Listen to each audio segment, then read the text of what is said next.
Olá, sejam todos bem-vindos.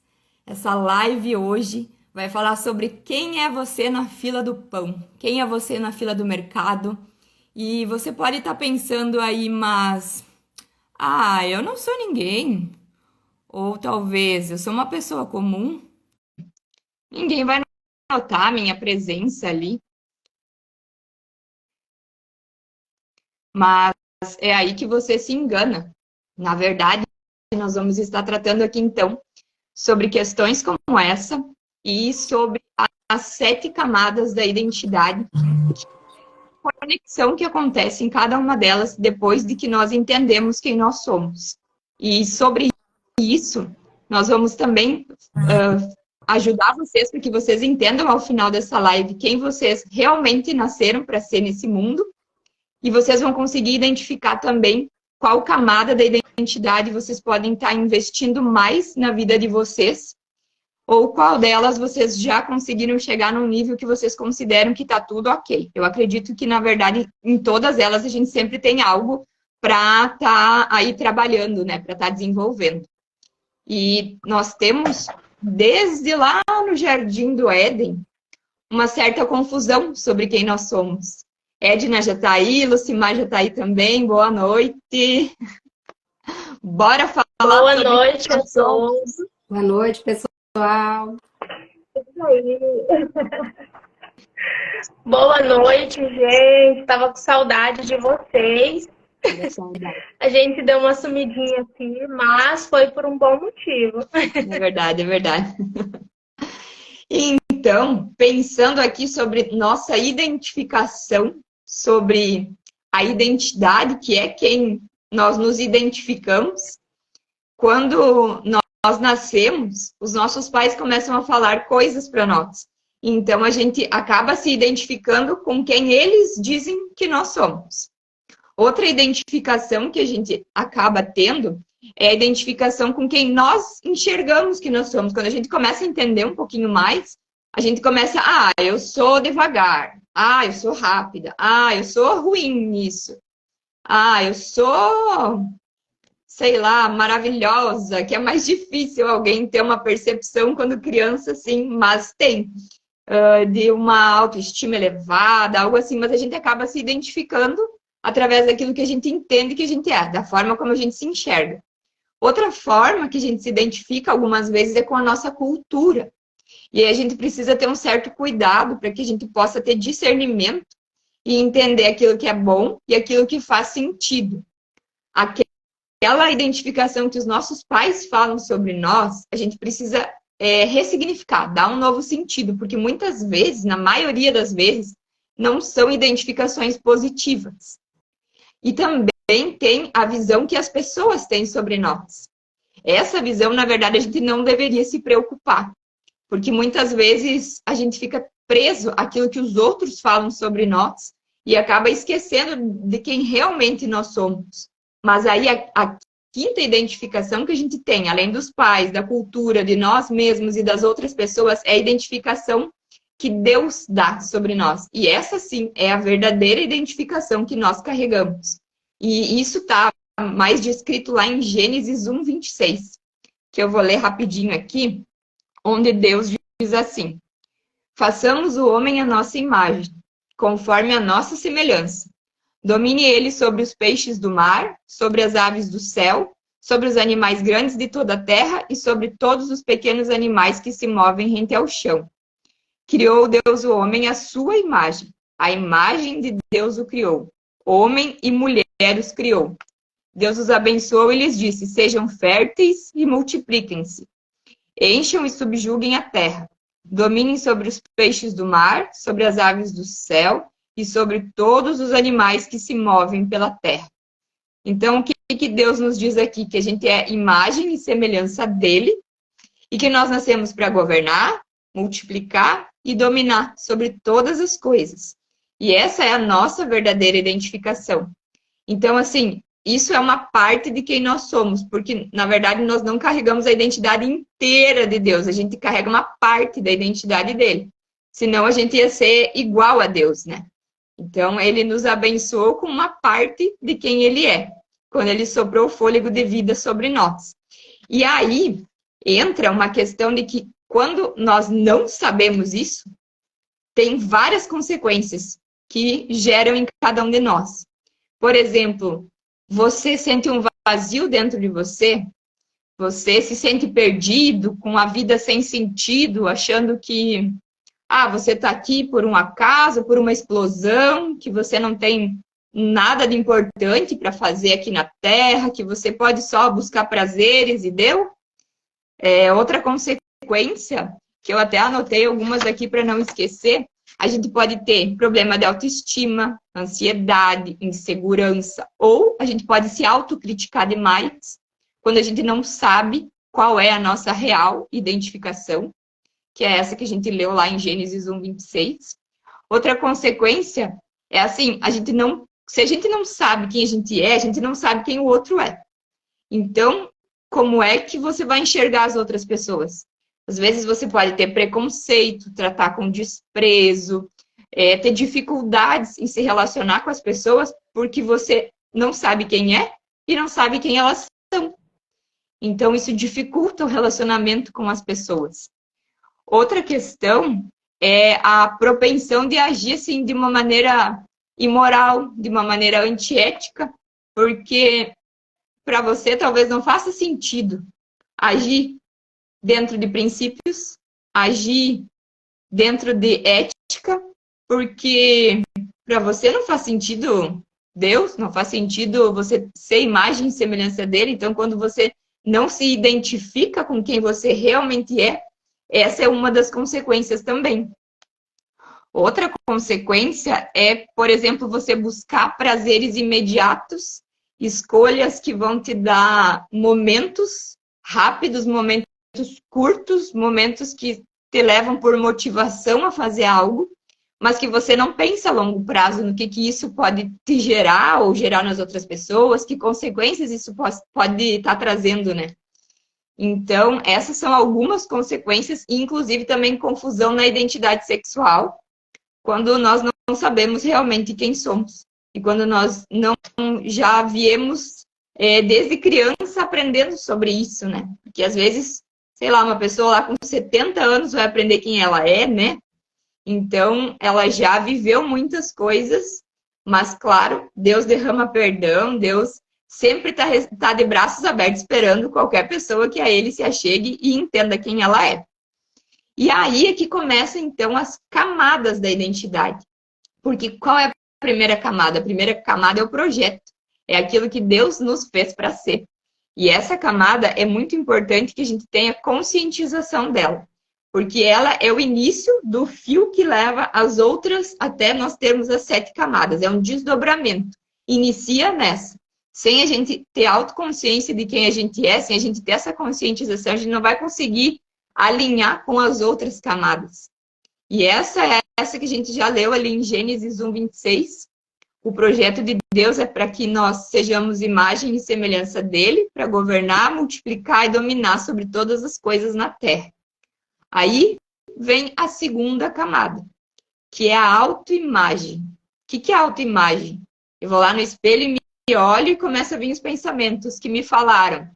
Você é burra, você é lerda, você não serve para nada, não vai dar em nada na vida, você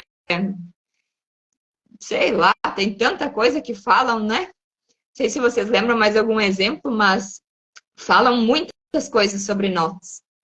E a autoimagem é isso, é a imagem que eu carrego, que a Lucimar carrega, que a Edna carrega, mas não é o que elas pensam sobre elas, é o que as outras pessoas falaram sobre elas quando elas viveram lá na infância, até cerca de 7, 8 anos de idade, que essa imagem ela é formada e tem mais impacto as palavras que a gente ouve. E geralmente foram as pessoas que estavam com nós na nossa criação, nossos pais, tios, avós, né? Quem criou vocês.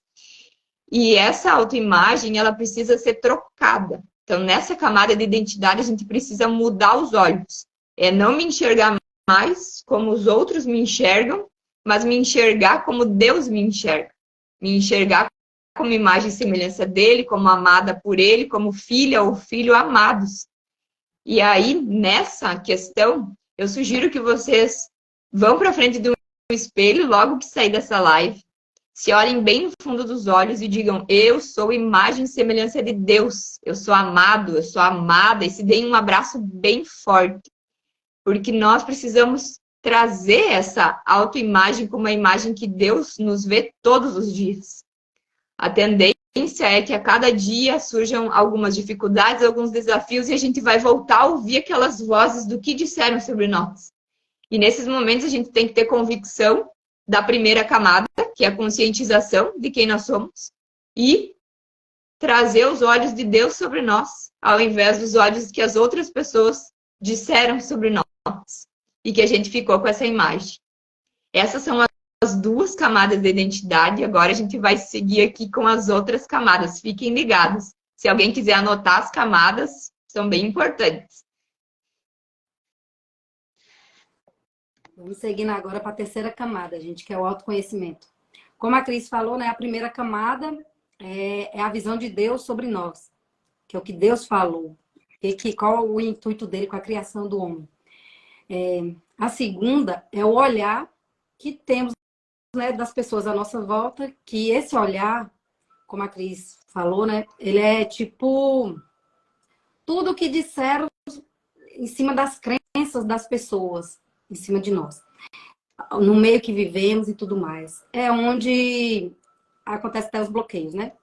E o terceiro, que é o autoconhecimento, é quando você se olha, que é você se conhecer, é você voltar para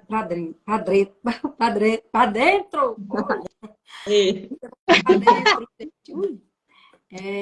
Então, assim, o que que Deus pede? Para que nós voltemos para dentro, nos conhecer. Porque não tem como eu conhecer a minha essência se eu não olhar para quem eu sou. Se ficarmos sempre esperando agradar os outros, que é o quê? Você cresce ali cheio de frustrações, de crenças limitantes e tal, que criaram bloqueios. E aí, você, na sua cabeça, você é aquela pessoa que te falaram. Como romper isso? É quando você volta para dentro. Aí eu sou imagem e semelhança de Cristo. Automaticamente, quando eu sou imagem e semelhança do Criador, eu sou um ser perfeito, né? Então, assim, todos nós temos uma essência, como a Cris falou, assim, que a gente não é o mesmo poder de Deus, mas a gente é uma parte dele, né? Foi mais ou menos isso, né, que você falou. Eu costumo dizer que partícula de Deus, que juntando todos, né? Aí se transforma no todo, que é o Deus, que é essa energia poderosa que é Deus. Então, assim, quando você se vê dessa forma, que nós todos somos iguais, a diferença que temos física ou habilidades e tudo mais, isso é o que nos faz especiais, entende? Então, o autoconhecimento é o quê? É eu entrar na minha essência, eu compreender quem eu sou, quais são as minhas habilidades, quais as minhas fraquezas. Aí outra, é difícil admitir fraqueza, é difícil admitir erros, passado, é difícil romper com o passado, romper com laços e tudo mais. Você acostuma viver naquele meio e aquilo ali para você se torna o quê? Ah, que é minha vida, as pessoas, minha família, as pessoas que eu convivo, o bairro e tudo mais. Para você ali é seu mundo. Mas ali não precisa ser seu mundo. Você precisa se conhecer para saber qual é o seu mundo. Então, quando você busca o autoconhecimento, você entende que você não é sua família. Você não é seus amigos, não é sua casa, não é as crenças que colocaram em você. Você não é nada disso. Você se reconecta com o Criador e aí sim você vai compreender a sua essência. Entender o que eu quero para a minha vida. Onde eu quero me conectar. Quando a gente fala assim do autoconhecimento, hoje em dia é muito distorcida a questão do autoconhecimento, porque tem aquela questão das pessoas, desse liberalismo que se tornou o mundo, e essa caracterização das pessoas que elas acham que estão sendo diferentes, que estão sendo a sua essência, mas não. Está todo mundo se transformando em mais do mesmo, só para pertencer a um grupo. Aí você, vou fazer uma mudança no meu cabelo porque todo mundo está usando. Vou usar tal roupa porque todo mundo está usando. Vou comprar tal modelo de carro porque todo mundo está usando. Vou usar tal maquiagem porque todo mundo está usando. Isso é o quê? Você está na sua essência? Não.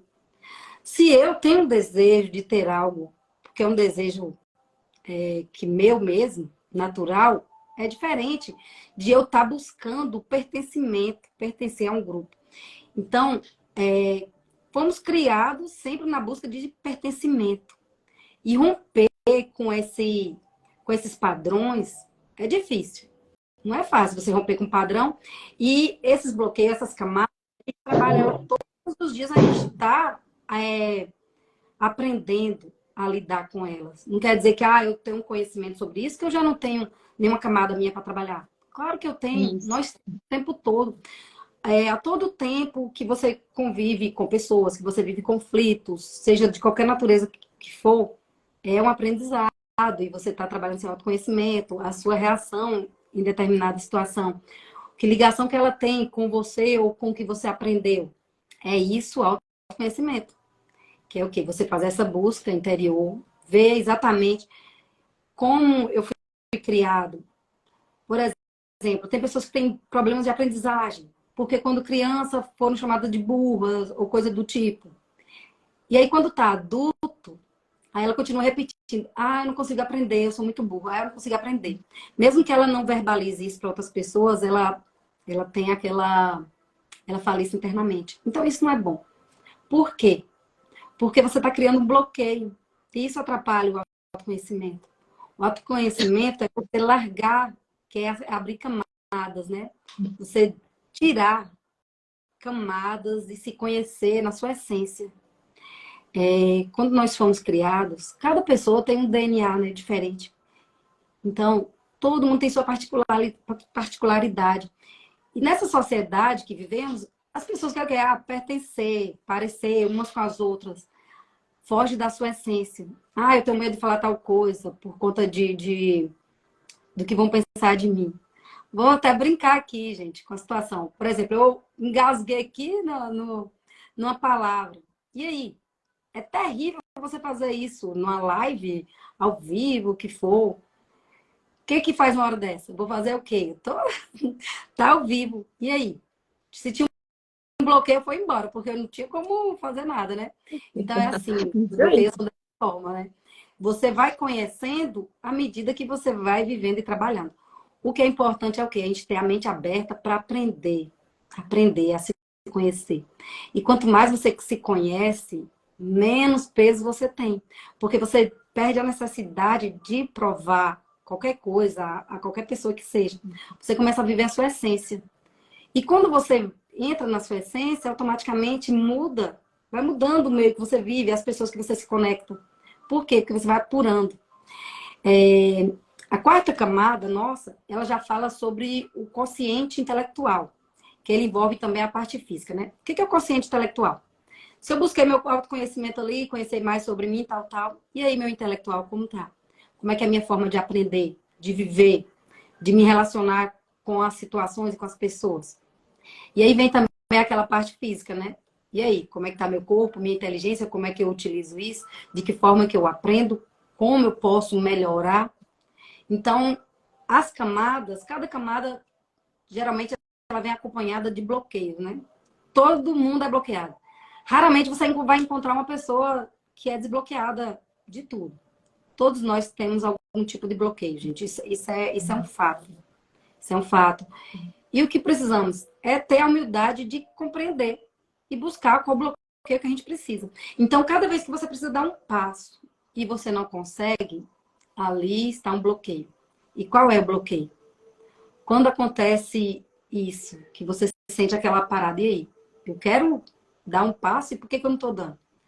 O que vem na sua mente? Quais pessoas ou situações? É isso que você tem que trabalhar. E aí, quando a gente fala do quociente intelectual e da inteligência física, do uso da inteligência física, que é o quê? Que é nossas habilidades, a forma de utilizar as nossas experiências como aprendizado, voltamos também um pouco a olhar a questão da educação. Que depois da Revolução Industrial, a educação ela ficou o quê? Ficou tecnicista, né? Aquela coisa, o marxismo veio trabalhar a mentalidade das pessoas o quê? Que as escolas tinham que ser técnicas, para ensinar as pessoas a trabalhar.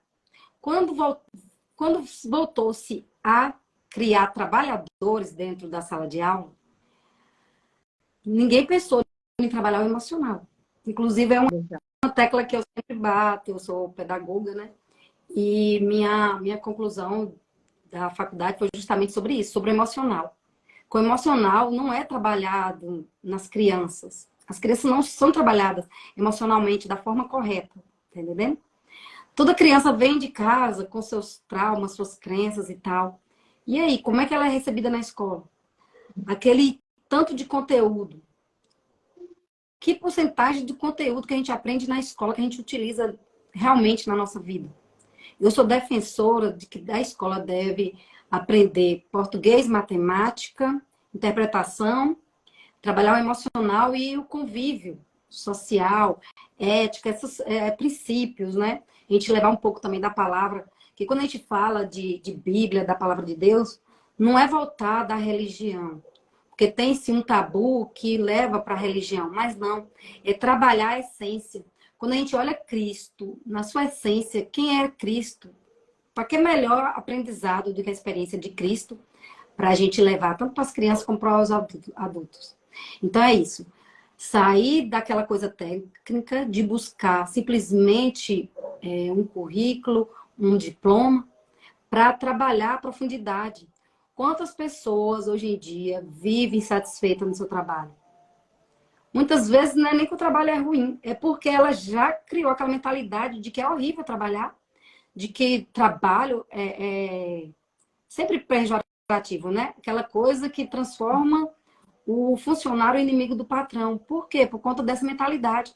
E como a gente pode alterar isso? Modificando a forma de olhar. E aí, onde eu estou trabalhando? Qual a relação que ela tem com as coisas que eu gosto? Isso alimenta a minha alma? Eu não gosto do meu trabalho por quê? Por conta do salário? Por conta do que as pessoas falam? Ou porque realmente aquela função ali não tem nada a ver comigo, minhas habilidades? Quando você vai para o autoconhecimento, você já deixa de estar buscando um trabalho por salário. Você começa a buscar um trabalho que é ligado às suas habilidades. Se você é uma pessoa, eu já até citei outras vezes, você é uma pessoa comunicativa, por que você vai ficar num escritório que vai deixar você estressada, de tédio, trabalhando insatisfeito? Funcionários que trabalham em funções relacionadas ao que eles gostam, eles desempenham muito melhor a sua função. Não quer dizer que a gente vai sempre encontrar um trabalho perfeito ali, que eu adoro fazer pintura, vou achar que... Não. É você olhar o que está mais alinhado com você. Oi, Wellington. Bem-vindo, obrigada. Então, assim, você vai buscar se alinhar, a amar o que você faz, trabalhar com amor.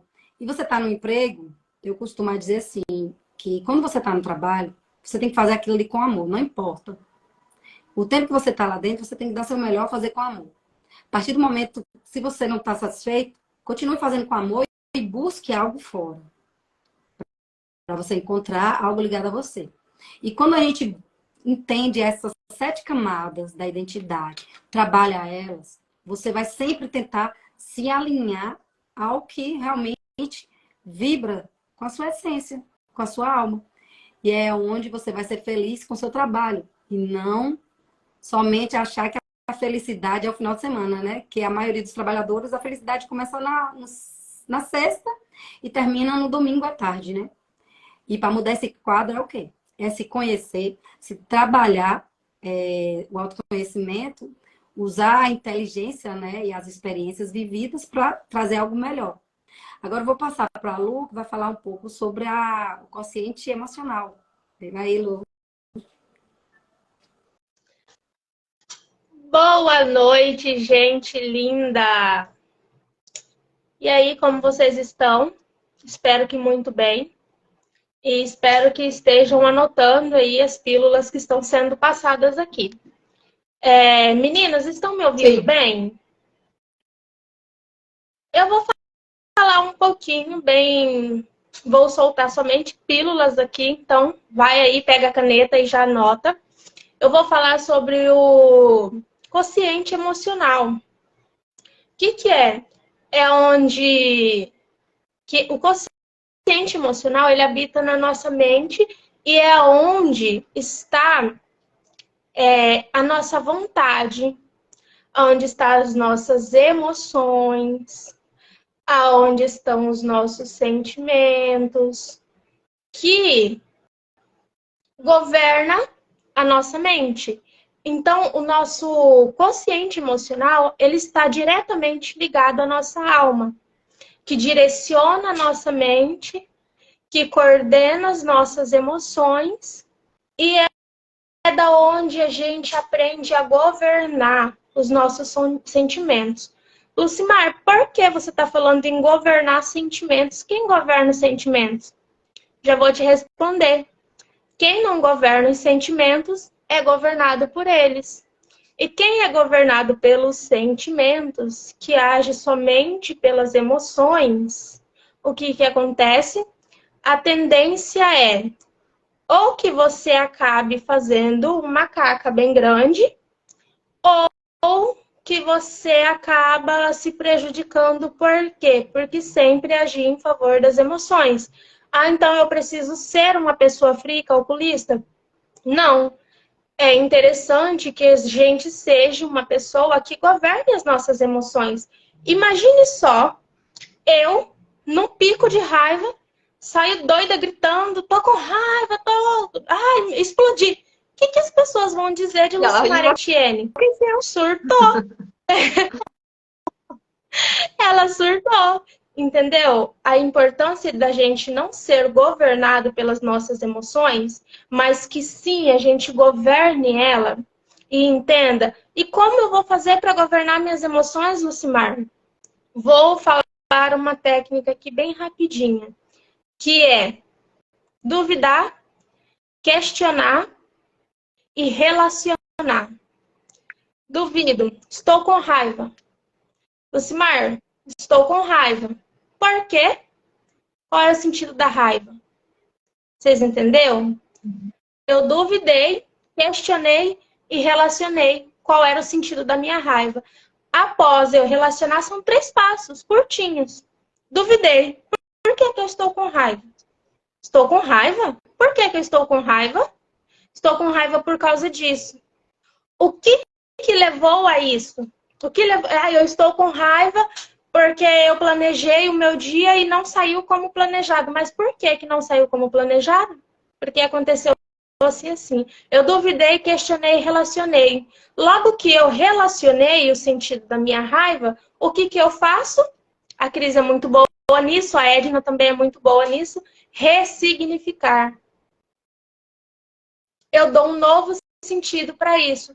Porque os nossos sentimentos, ele é uma interpretação do mundo. Vocês concordam comigo?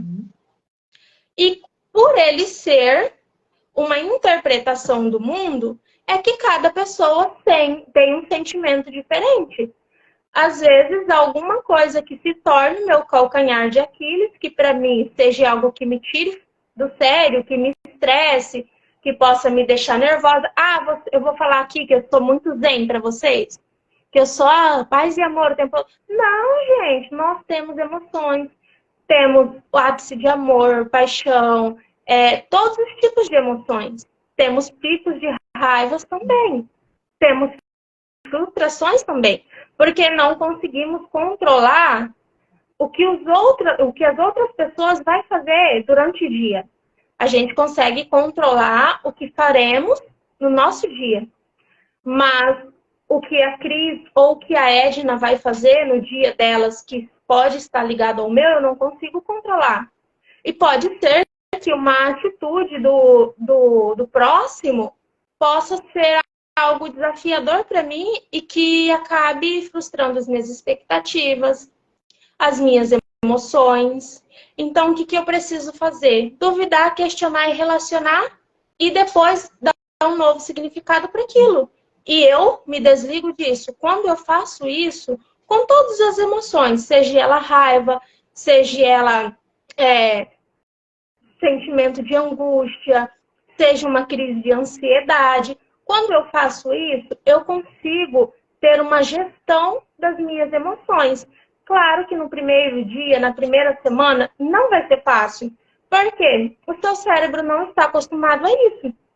Ele pode estar acostumado com o quê? Eu senti raiva, eu vou falar mais alto, eu vou brigar, eu vou explodir. Vai ser difícil. Aí você fala, nossa, poxa, eu poderia ter feito a técnica da Lu. Já foi, aconteceu. Ressignifica. Fala, eu estou em mudança.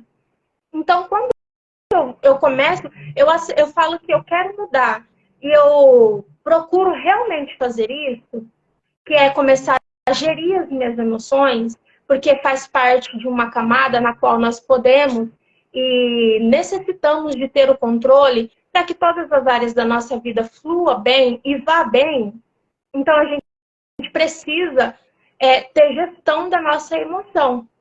E fazendo isso, você aplicando isso na tarefa no seu dia a dia, seja com o seu colega de trabalho, seja dentro da sua casa, com o seu esposo ou com a sua esposa, seja com seus filhos, seja no trânsito, vai dar uma melhorada aí de uns 80%. Por quê? Eu já validei esse método, eu testei, comprovei, então está aprovado. Oi, Jana! Oi, Jana. Saudade de você também, linda. Então, eu sou suspeita a falar, né? Porque eu criei o método, mas ele funciona. E a pílula que eu deixo para vocês é: duvide, questione e ressignifique. Relacione. Para tudo. Para tudo, todo tipo de emoção na qual você não consegue ter o controle, na qual você saiu fora do seu controle, ou em alguma área que você deseje trabalhar, evoluir. Por quê? Porque a evolução é um processo.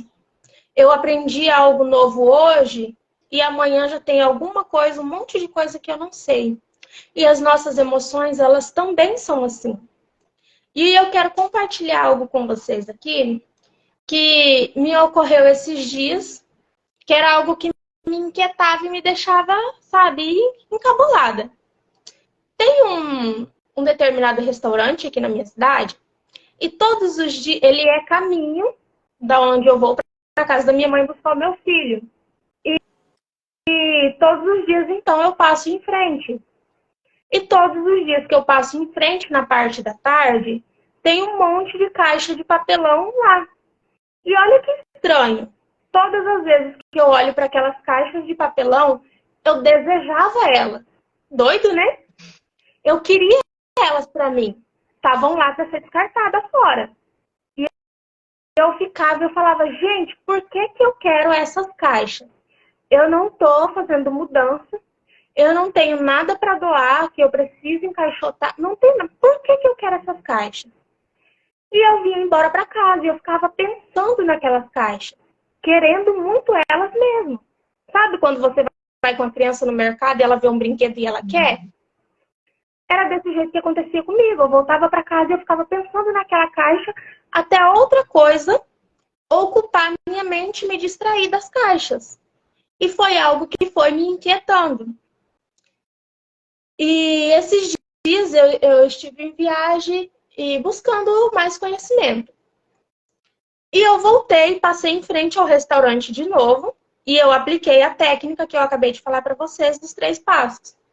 Eu passei de frente e vi as caixas. No momento que eu quis elas, que eu senti aquela emoção, aquele desejo, aquela vontade de ter aquelas caixas para mim, imagina só, eu passo 2 vezes em frente ao restaurante, todos os dias, 30 dias, os 30 dias do mês. Tem no mínimo umas 10 caixas lá. Imagina quantas caixas eu não teria. E nesse dia que eu passei, eu duvidei. E eu falei, eu quero mesmo essas caixas de papelão? Por que eu quero elas? Quando eu falei assim para minha mente, o porquê eu quero elas, foi como se rebobinasse a minha fita e eu voltei num período da minha infância.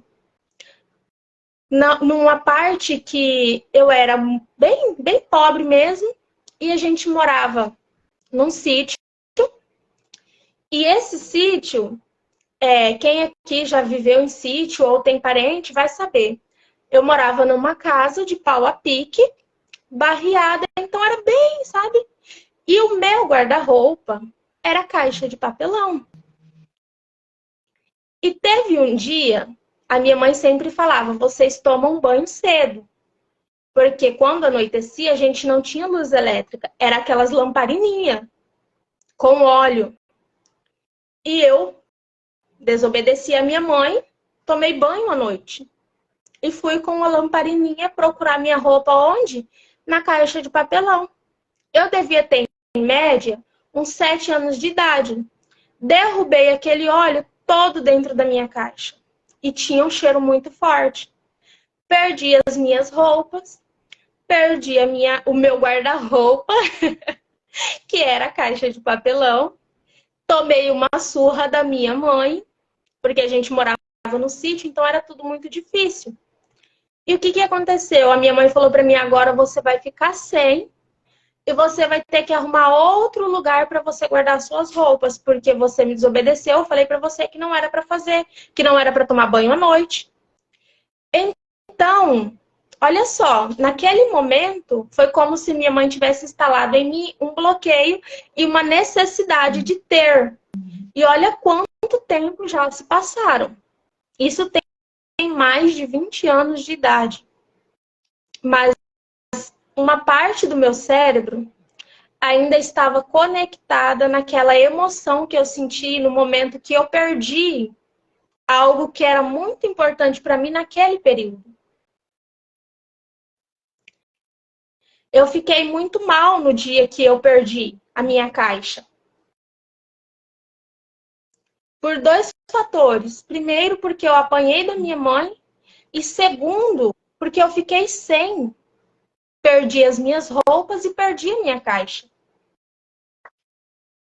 Então, uma parte do meu cérebro pegou aquela memória, registrou ela e deu uma ofuscada nela. Mas o sentimento continuou aqui. A emoção que eu senti naquele momento, ela continuou guardada em mim.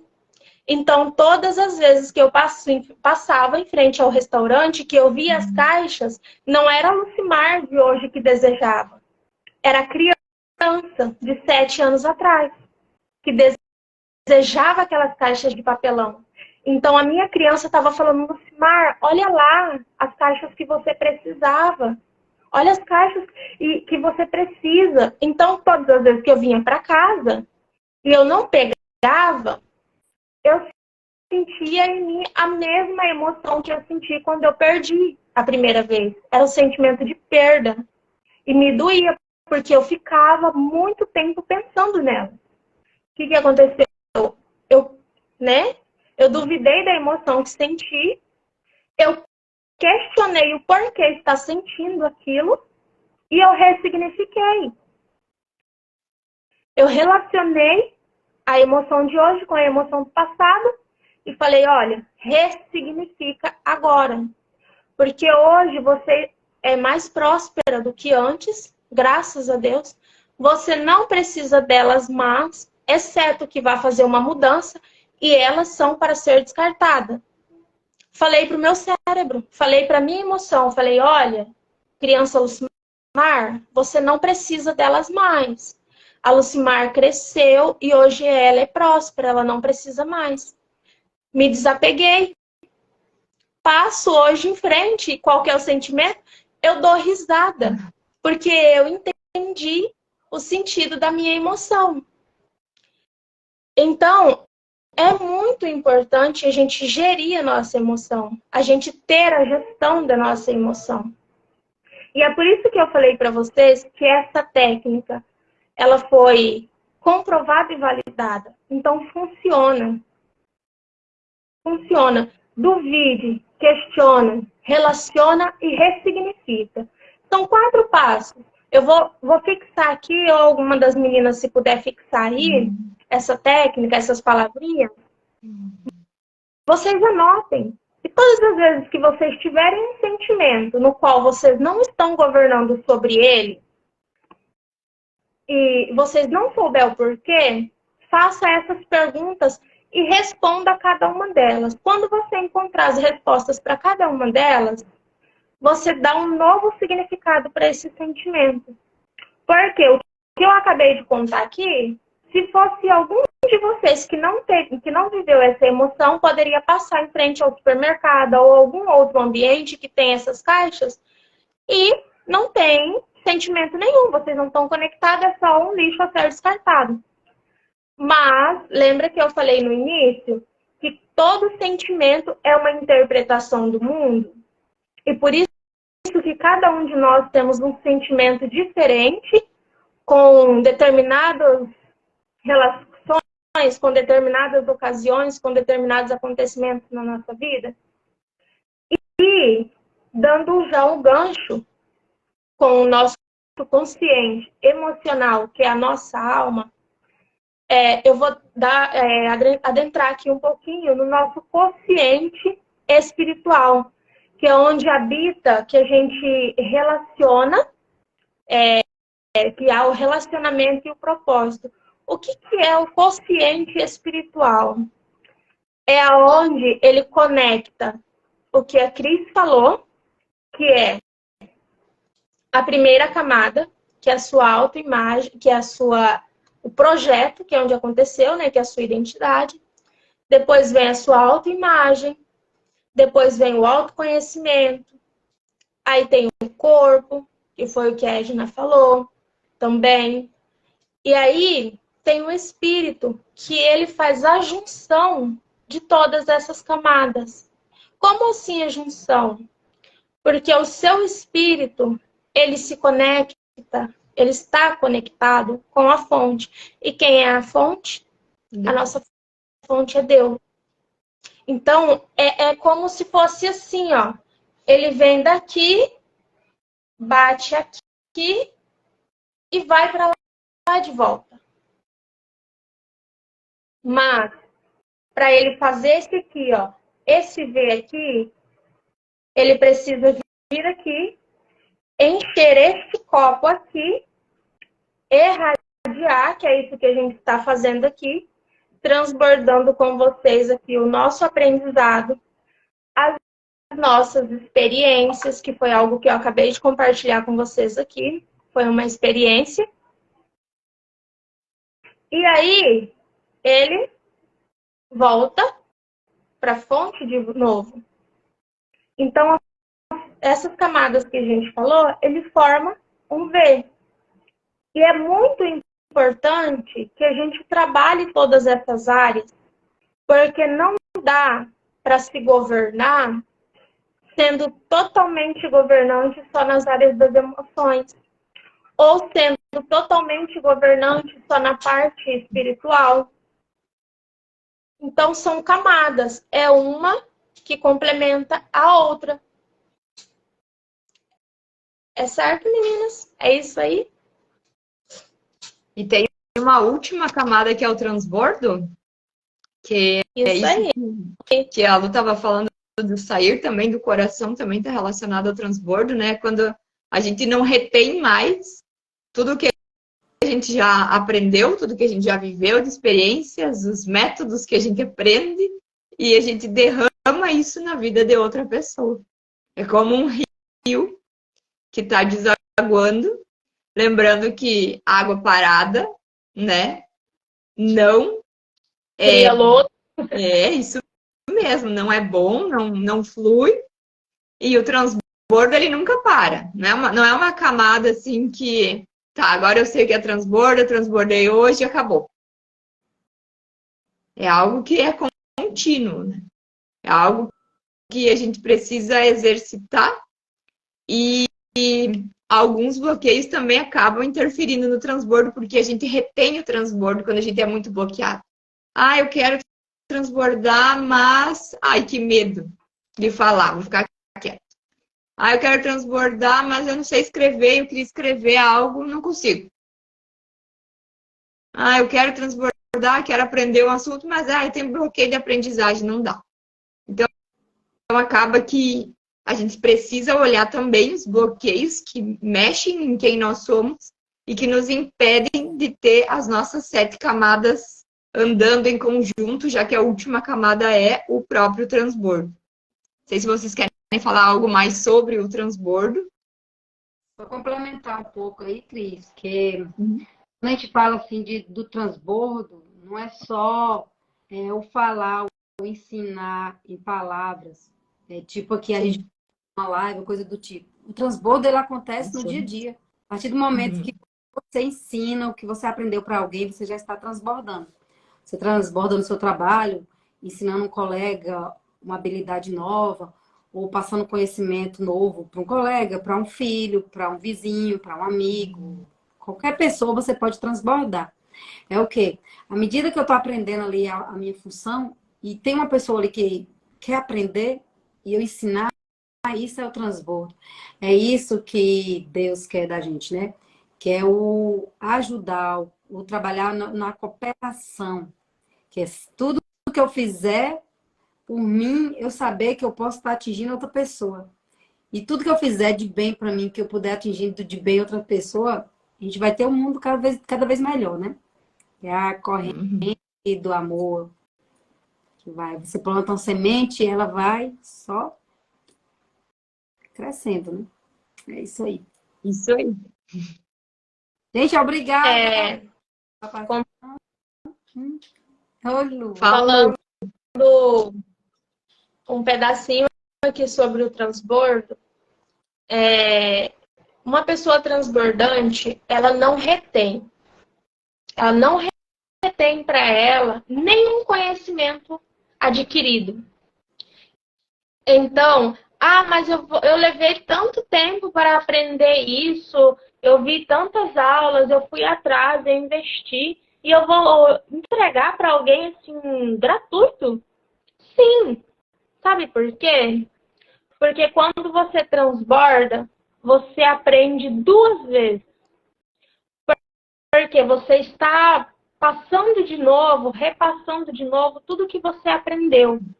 E quando você faz esse processo de repassar tudo que você aprendeu, vai dando estalos na sua mente de novo e você vai capturando novos códigos. Às vezes, algumas entrelinhas ali que passou para você desapercebido, que talvez no momento você nem deu importância, e quando você transfere aquele conhecimento que você adquiriu, você aprende de novo e aprende algo novo. Então, o transbordante, ele vai aprendendo e vai passando. E quando ele vai derramando, porque o transbordante é o quê? É o copo cheio. Ou tem um Criador que deságua toda a sabedoria em nós, que é onde, né, que entra no nosso consciente emocional, habita a sabedoria, ele transborda em nós sabedoria, e nós não temos que ser uma lagoa, temos que ser um rio. Um rio, ele está sempre, as águas estão sempre correndo. A lagoa não, ela está sempre com a água parada. E o que acontece? A água parada vai vindo sujeiras, não se move, a água vai ficando turva, vai criando lodos. Agora, quando você é um rio, no qual o Senhor é uma cachoeira que deságua em você todos os dias, e você transborda, as suas águas sempre estarão cristalinas. Você está sempre aprendendo algo novo. Você está em constante aprendizado. Porque o aprendizado, ele é uma jornada. E a jornada não termina. Todos os dias aprendemos algo novo. E aprendendo algo novo, temos que transbordar todos os dias. Gente, eu espero que vocês apliquem as nossas dicas que a gente deu aqui e que vocês tenham conseguido capturar as pílulas que foram soltadas aqui, porque poderíamos falar um livro inteiro, um conteúdo bem extenso, passar horas e horas aqui. Se você ficar disperso, não serviu de nada. Mas se a gente ficar 15, 20, 40 minutos aqui e você capturar algumas pílulas e colocar em prática, pode ter certeza que vai surgir resultado. Beijo muito grande no coração de vocês. Obrigado por todos vocês que participaram. Caso queira compartilhar essa live com alguém que você vai transbordar na vida dela, gerar resultado, gerar valor na vida dela, pode ficar à vontade, compartilha para eles. Transborda na vida da pessoa que necessita de alguma pílula que foi entregue aqui. Isso aí. Lembrando que para transbordar, a gente precisa se sentir amado no corpo, na alma e ter a impressão de ser amado no espírito. Então, quando a gente sabe quem a gente sabe quem nos criou para ser quem nós somos e do grande amor dele, que ele nos ama, a gente consegue transbordar através desse amor na vida de outras pessoas. Então, lembrando do que a Lucimar falou, se você quiser transbordar na vida de alguém com essa live, com esses aprendizados, com o método que a Lu colocou aqui para nós, pode transbordar à vontade. Também convidamos vocês a estar conosco em outras lives, que nós vamos estar abrindo aqui pelo menos uma vez por semana é a nossa ideia. E um beijo para todos que ficaram conosco. Obrigada pela presença. Beijo para você, Edna. Beijo para você, Lu. E até a próxima. Tchau, tchau, gente. Obrigada. Até a próxima. Boa noite. Boa noite. Tchau, tchau.